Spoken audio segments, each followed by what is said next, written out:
Replacing the state with crowdfunding.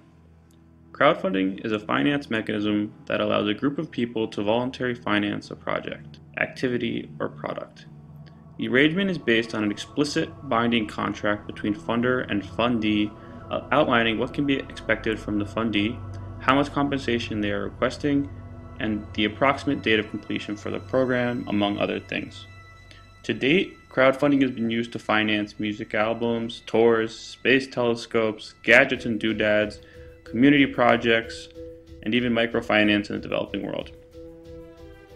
Perhaps the most exciting optional feature of crowdfunding is when the end product is made freely available to the public. It is here that crowdfunding becomes a truly transformative financing model, effectively eliminating the economic concept of the free rider problem. This is not to say there will no longer be free riders, but that it is just no longer a problem. For items that are infinitely reproducible, like digital music or movies, this seems obvious. If an artist can get paid in advance for his work in return for unrestricted access to the product, the end result is everyone is happy. The artist has been paid what he thinks his work is worth, and now everyone has access to his work. So how can we relate this concept to public services? First, let's look at the current system. Normally, public services are administered through a government bureaucracy, directed by elected officials, and funded through involuntary taxation. This process has worked okay up to now if you're willing to accept the violent and coercive relationship between the state and the individual. That philosophical for some debate aside, the current system also leaves much to be desired.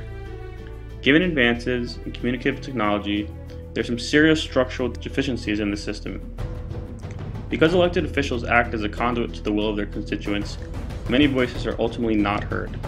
Elected representatives supposedly do their best to understand the needs of their constituency by attending town hall meetings, receiving mail and emails, responding to public opinion polls, and entertaining lobbyists representing factions of their constituency.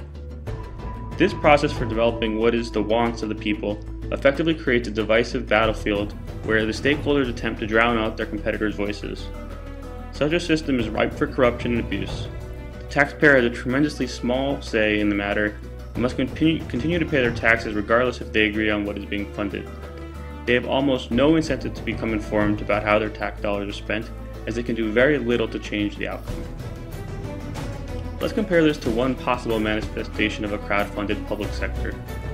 In this system, the individual taxpayer, or perhaps even voluntary contributor, is the focal point of action.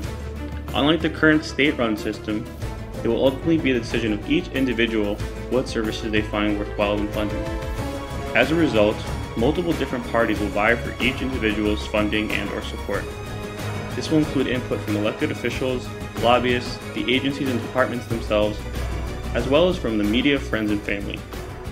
Each individual will have to make a benefit analysis for each public dollar they spend. As this will be a fluid process, individuals will need to react to where there is a most pressing need or where they feel there is underfunding. While one person is not likely to finance every program or agency available, having each individual financing the programs they deem important results in a situation where everyone is able to benefit from the funded public programs. Some things to briefly consider. There is no reason in such a system a person cannot designate someone else to allocate their public funds. If a person did not allocate their public dollars in a timely manner, their designee or elected representative can allocate for them, and in most situations it will likely be elected representatives determining what is eligible for public financing. As perhaps you can see, there are a number of improvements over the current state-run system. Control over the most critical piece of the political system, spending, becomes decentralized. The resulting system is less prone to corruption, empowers the individual, and promotes greater levels of transparency, ownership, and accountability into government. Notably, in such a system, it would be impossible for there to be a budget deficit. For those that have already pondered the stateless society and buy into the concept of polycentric law and all that goes along with it, I'd like to point out how crowdfunding is better suited for a seamless transition from state to post-state. I think in many ways, crowdfunding services that have been typically considered public will make the transition more palatable to the masses.